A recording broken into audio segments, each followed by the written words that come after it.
Thank you so much. We'll begin with a l'chaim, which means to life. And the holiday, whatever holiday you're celebrating, should bring a lot of joy in life to a little of the dark world these days. So thank you for inviting me here. I want to just very briefly share my 2 cents about what I think Chanukah celebrates, and then a message that I think is really a universal one for all of us on the individual and personal level. First of all, I'll tell you what Chanukah does not celebrate. They tried to kill us, we survived, let's eat. I think that's what most people think about most Jewish holidays. This holiday is quite different because the ancient Greeks that subjugated the Jews about 2,000 years ago in ancient Israel did not demand our lives. They were fine with Jews living. They were not trying to destroy us physically, they just wanted assimilated or Hellenized Jews, which was the ideology that was sweeping the ancient Near East. And they wanted good Greek Hellenists and no more of this Jewish thing. And all Jewish practices, including circumcision, the Sabbath, were outlawed under penalty of the death. Religious books, Torah scrolls, were confiscated and burned. Even to profess that you were a Jew publicly would be met with the death penalty. They turned our temple, as you just said, into a place of paganism, and they demanded that we relinquish our Judaism and become Greek. Now, many Jews went along with it, but there were some that fought back, and you just heard about the Maccabees, and you're going to hear a great musical ensemble in just a minute with the names for. And there was this revolt, and despite the fact that the Greeks dispatched their greatest generals, Apollonius, Nicanor, Georgius, any history buffs here, tens of thousands of cavalry, foot soldiers, war elephants like the ancient equivalent to a tank, this little small group of Jews somehow defeated the mighty Greek legions, becoming the only minority ever to expel the Greeks from one of their many colonies. And so, George Washington and Thomas Jefferson were not the first to speak about liberty and freedom. From our very birth as a slave people, the immortal words of the great prophet Moses, "Let my people go," have been echoed in so many social movements throughout the world, in humanity's continued fight for liberty and freedom. So this is not celebrating Jewish physical survival, this is celebrating freedom, to live the lives that we choose, which is really what it means to be an American as well. And maybe that's why so many of us are drawn to Chanukah. It's happier than Yom Kippur, and the food's better. But I think we're all drawn, to wanting liberty and freedom, to choose our own path in life. And the anti-Semitism that unfortunately has reared its ugly head since October 7th is just a reminder of how important it is for all of us to stay vigilant and to celebrate our ability to live as proud whatever it is we choose to do. And that's what our ancestors fought for. That's what they wanted to preserve. But I want to leave you with one very, very important message that I think also comes out of Chanukah. There's a great biblical personality, Joseph. And if you've read any of the Old Testament Bible stories about Joseph, lots of stuff gets repeated. Joseph tells on his brothers, and he tells these dreams, and then later on he got another dream situation. He gets thrown into a pit by his brothers. Later on he finds himself in jail, and then he rises to the top ranks. There's another incident that gets repeated involving his older brother Judah, involving sexual temptation, and Joseph also is in that situation later on. And the Jewish sages ask, why all the repetition? Everything in his life seems to get repeated. And one answer I want to leave you with has to do with going from object to subject. So many times in our lives, we feel helpless and we feel the object of someone else's control. And the significance of this repetition, instead of just telling over his dreams to his brothers, which got him into a lot of trouble, later on we see him interpreting people's dreams, helping them with their lives. Instead of just being thrown into a pit by his brothers, we see him when he's in the next pit. The Torah refers to jail in ancient Egypt as a pit. There's no due process there. He uses his situation to save his cellmates. And instead of Joseph giving into temptation like his brother, Judah, he resists the sexual advances of Potiphar's wife. And in all of these situations, he asserts control in his life, and he takes his destiny into his own hands. And that's really what Chanukah also celebrates. The Jewish people were faced with one choice: either be a Hellenist, relinquish your Judaism, be a Greek Hellenist, or suffer martyrdom, die. So what do? They chose a third. They rebelled, and they went from objects to subjects. And I find that we have the same opportunity in our own personal lives. Somebody may be speaking to us in a demeaning way. It could even happen in a great place like UBS. And we feel like we can't say anything, they're our boss, I have to just suck it up. But maybe there's a way to say something and demand more respect.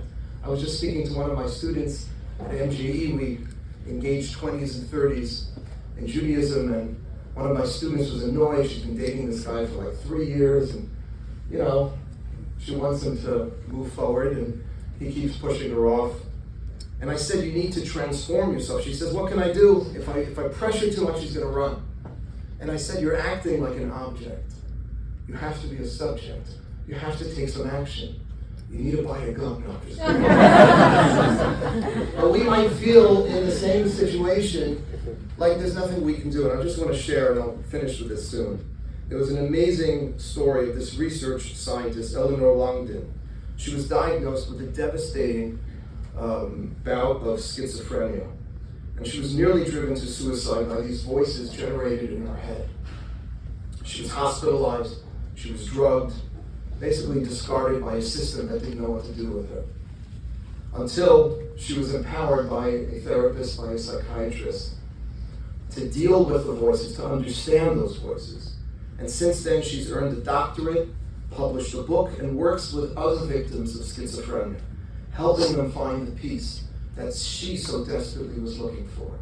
French journalist Jean Barbès, a massive stroke, left completely paralyzed. The only thing he could move was his left eye.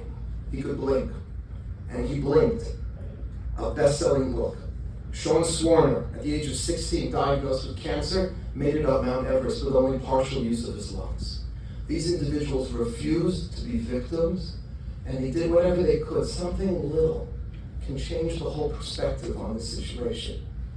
I'm going to leave you with my favorite Chanukah story that I read from one of my modern-day heroes, Natan Sharansky, who was a dissident in the former Soviet Union.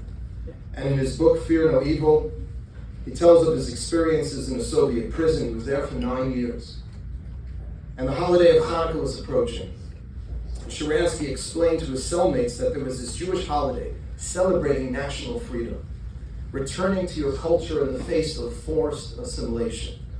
And they decided, they were very inspired by this holiday, so they said, we'll celebrate it with you. And they even fashioned for him a wooden menorah. They found some candles, and on the first night in their cell, in the Soviet gulag, they lit the menorah. And this went on for a couple of nights until one of the cellmates, who was a collaborator named Gavrulik, told on him. And on the sixth night of Chanukah, the authorities confiscated Sharansky's menorah. He demanded it in return. They denied his request, and he went on a hunger strike. That's what he used to do. Whenever he didn't get what he wanted, he went on a hunger strike. That made them look really bad. There was a group coming from Moscow. Sharansky gets summoned to Major Osin. He's the head warden of the prison. And he's sitting in his office. And Osin was this huge, burly guy, described by Sharansky as someone who seemed to have lost interest in everything but food. Osin tries talking Sharansky out of his hunger strike. And Sharansky says, what's the problem? He says, tonight is the last night of Chanukah. Let me light, and I'll end this hunger strike. And Osin said he couldn't call back the protocol of confiscation already happened. He would look weak. So Sharansky said, listen, I'm sure if you tried hard enough, you could find my menorah. We can light right here, right now. No one else will know. It's the last night of Chanukah. It means a lot to me. So Osin opens up the drawer, pulls out the menorah. And Sharansky says, okay, need to light the candles. So he calls in Gavrulik to bring in a candle. Sharansky looks at him. If you've ever seen Sharansky, he's about this high. He looks up at him and he says, I need 8. It's the 8th night of Chanukah. And my Bosun's like, you're pushing it. He takes out a pocket knife, cuts the big candle into 8 pieces. And the rest I'm going to quote from the book. I arranged the candles and I went to the coat rack for my hat, explaining to Osin that during the prayer, you must stand with your head covered and say Amen at the end of the blessing. Osin put on his major's hat and he stood.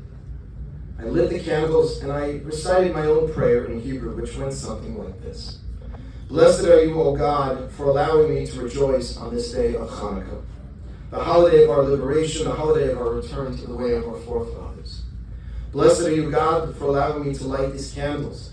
May you allow me to light the Chanukah candles many times in your city, Jerusalem, with my wife, Avital, and with my family and with my friends. And then, inspired by the sight of the warden standing meekly at attention, Sharansky added one more line in Hebrew. And may the day come when all of our enemies, who today are planning our destruction, will stand before us and hear our prayers and say, Amen. And Wilson said, Amen. Like the Jewish community under the Greeks and Joseph before them, Sharansky managed to assert some control in what felt like a helpless situation. Taking our lives back, not feeling like a victim, becoming the masters of our own fate. It's a fundamental value in Judaism. And it's critical for our happiness both on the national and the individual level. Hanukkah celebrates this idea of taking our lives back 2,000 years ago.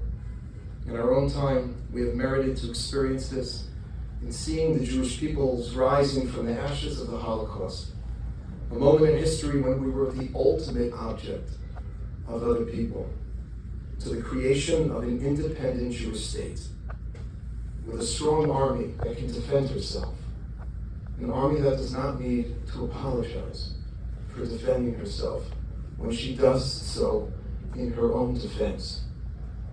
This will enable us to charter our own national destiny.